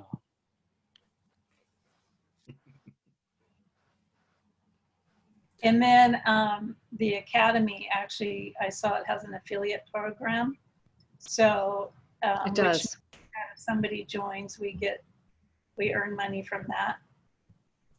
Yes, I am working that part out. Right now, I already have affiliate programs, an affiliate program set up for the 10-day Write Your Book Challenge. So people refer to, that people that sign up for that, they get some affiliate money for that. So that'll for sure still be available.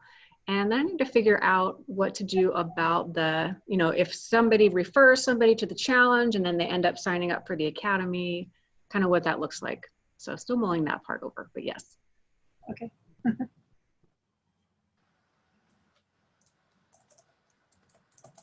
Cool. Any other questions?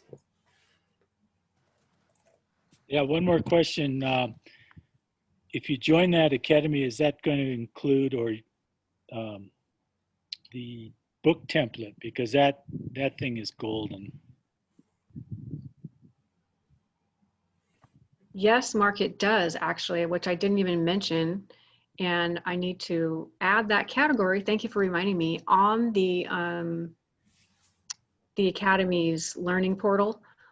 There's a book template that I have. It's formatted for a 6x9 size book, and it comes with an instruction document that if you're writing a book based on your own personal experiences, personal testimony, personal journey, something like that, it is super, super, super helpful. It has all of the sections of the book already laid out in order in this Word document.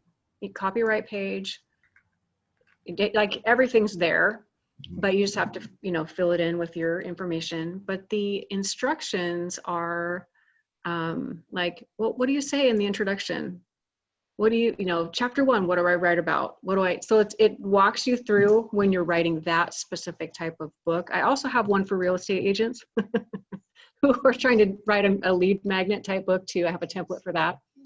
So I plan to include both of those, you know, just in case you got side real estate agent work that you're doing. Anyway, but yeah, it is really, really helpful. Thanks for reminding me of that, Mark. But that is a part of the Academy, yeah. And if you're not writing that type of book, but you're like, hey, but I could use that blank Word template, Yeah. Go for it. Set up for a 6x9 size book. It has fonts and stuff already set up, different sections. Yeah, it's really helpful. That is priceless. That's worth its weight in gold right there. Mm-hmm. I'm actually using Krista's template, and I only grabbed the one for personal memoir. So I've written a number of personal memoirs for people, but I happen to have gotten hired recently by a real estate agent to write a lead magnet for them. And so I'm using the wrong template. I didn't know she had a real estate template. So I do. And then it has massive instruction. Oh yeah, you need that. It's so comprehensive. Yeah, you need that for sure. Awesome. I'll have to get that one. That's funny. But yeah, so I'm being paid by someone to write using her template and writing a lead magnet for someone based on. So it's awesome. Yeah, if I could have thought of more things to throw in for bonuses, I would have. But this is a pretty good deal. I think this is pretty amazing. What you're going to get with the Author Acceleration Academy, the continued community aspect of this thing, continuing to go deeper with people, and then also the degree to which I'm able to help on the project. Just kind of wanted to put that in there and bundle it right in, make it a really killer offer. So, but no pressure. Neither Krista, neither one of us is high pressure. We would probably make a lot more money if we could, but it's not in me to do it. It's either the right choice for you or it's not. So I will let you guys think about it. I will let you guys get back to writing and back to your projects and stuff and mull it over and email me. Definitely, you say, this is really interesting, but this is what I could do or what I can't do. Then Krista and I will put our heads together about this. If you got questions too, you can post in the group, send Yes. us a direct message, email. Yeah. Yep. And I'm going to go live again tomorrow. I've got a bonus training tomorrow. I'm going to do what I would have done last Wednesday. So session 8 will happen, and I'll train tomorrow and get another chance for you guys to ask questions if you have more questions to ask. And totally voluntary, but give you more. I want to deliver everything I possibly can think of to deliver for this. And keep writing. Write as much as you can by Sunday night. All right. I love all you guys. Any other comments or questions? Sweet. If there's nothing else, everybody go write something. Just, Andy, you are a wealth of knowledge. Yeah. And brain is swirling from all the things you've told us. Yeah. It's sometimes hard to process it all, but I know that your heart is in the place where it's like, I want to tell you so much. So thank you. Yeah. Thanks so much, both of you guys. You're very welcome. Yeah. See you in the morning. All right. See you tomorrow. Bye, guys. Bye, everybody. Thank you. Okay. Bye-bye.